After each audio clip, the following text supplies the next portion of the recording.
Number 8, TikTok goes dark. That's right, folks. Late in the evening of January 17th, TikTok, the largest and fastest growing social media app, was turned off for its 170 million American users. TikTok, whose rapid rise came during the COVID quarantines of 2020, faced backlash from then President Donald Trump for being owned by a Chinese company called ByteDance. Back in the Trump administration's first tenure, Trump tried to pressure the company into being transferred to American proprietorship, which ultimately went nowhere. Fast forward, however, to 2022, and the Biden administration signed a Protecting Americans from Foreign Adversary-Controlled Applications Act into law. The law made it where any app rated by what is deemed an adversarial country cannot be uploaded, updated, or distributed through App Store marketplaces. The adversaries in question? Well, China, Iran, North Korea, Russia, and anybody from the Wild Mouth Discord.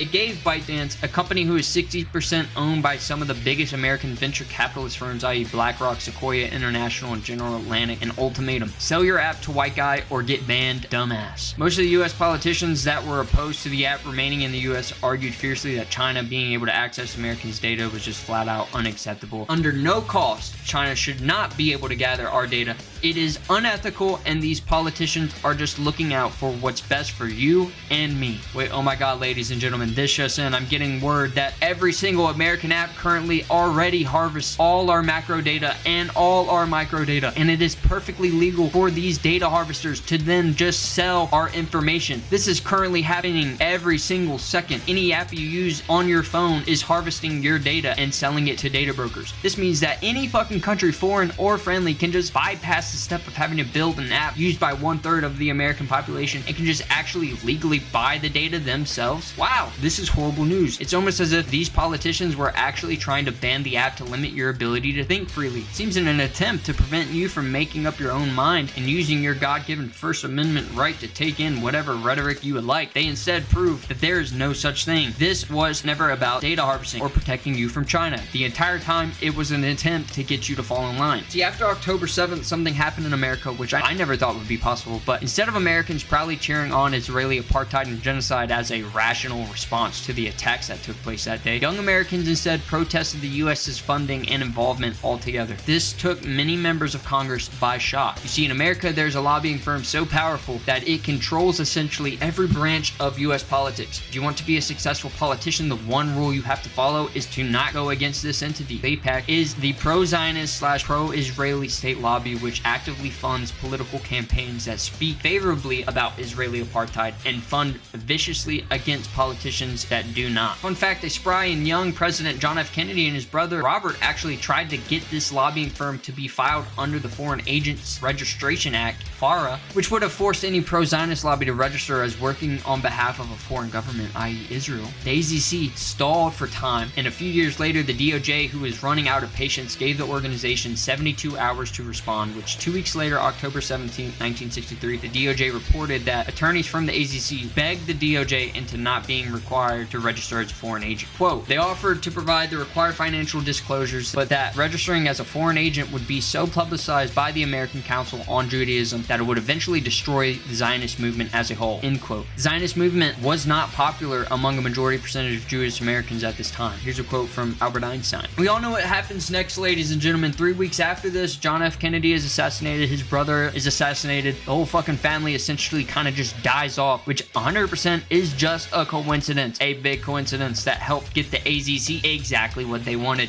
which was not to be registered as foreign agents. Don't even try to give me any ideas about Allen Dulles or the Israeli state or the fact that the CIA agent monitoring JFK's killer Lee Harvey Oswald in the days leading up to the assassination was an Israeli dual citizen spy named Reuben Efron, who in the later years of his life contributed articles to Jewish Bible Quarterly, a World Zionist Organization affiliated publication based in Jerusalem. I don't want to hear it. Spell it out, folks. Coincidence. Who gives a shit if JFK was adamantly opposed to Israel owning nuclear weapons and the fact that they manufactured them while hiding and lying to the IAEA, which is what they constantly berate Iran for doing. The reason why I bring all this up, though, is that the U.S. political apparatus is in more support of Israel than it is of its own president. It seems in a world where the political process is perpetually stuck or going backwards, both sides of the aisle can agree on one thing, and that's send Israel more weapons. Anti-BDS laws is something you shouldn't look up if you think free speech is still a thing in America. TikTok created dissent to that movement.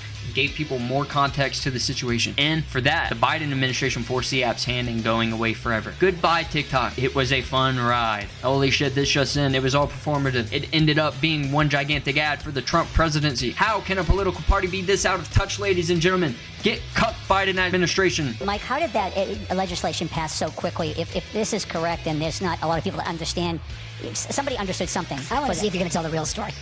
Okay, the real. Well, first of all, let the record reflect. Tik Tok legislation. I left. No AI legislation. Senator, I left to produce more human beings, and they cost money. They're not making me money. And if everyone had followed Frank and my Irish Catholic lead and repopulated the earth, we would have already won this Cold War competition.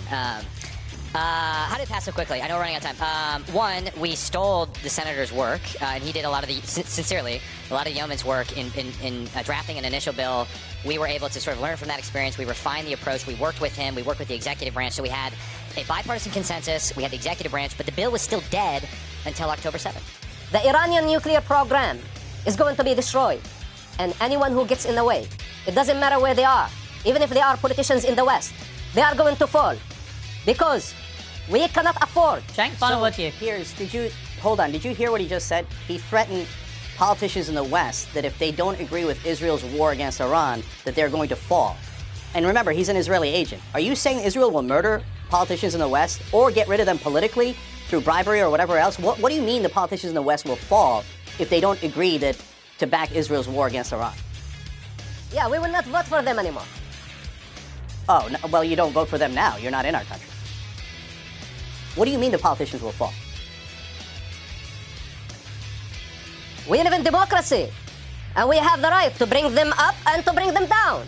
Those who agree with Ayatollah, we don't want them in office. And all the sympathizers with terrorists like yourself, we don't want them even to be in our country. Who is we, and how are you bringing down politicians in the West if they dare to defy Israel? Tell me how you're bringing them down. I already answered you that. Are you going to murder them, or are you going to bribe them? Are you going to bribe someone else? Who are you going to do? And okay, so let me answer it because he's not. Look, the best case scenario, we've seen the worst case scenario. They buy an Israeli product, see how it turns out for you, okay? Now, the best case scenario for what he's saying there is, oh, no, AIPAC's going to come in and say, hey, if you work for Israel, we'll give you a lot of money, and now J Street too. If you don't work for Israel, we'll give that money to your political opponent, and we'll eliminate you politically. And that is where we are here in America. And Piers, you can't deny it. I mean, right now, almost all of our politicians, their top donor is AIPAC. And so, in a sense, the United States is occupied territory. And now Mossad or whoever he is saying, hey, well, you better watch out. If you defy Israel at all, and you don't pay for the war we're starting with Iran, there could be consequences for you if you're a politician in the West. And that is super scary. And this is the bullies that they are. They have tremendous power while pretending to be powerless. And I want to be super clear here, guys. I'm talking about the government of Israel. What makes capitalism work is the fact that if you're an able-bodied young person, if you refuse to work, you suffer a fair amount of agony. And it's because of that agony that this whole economic system works.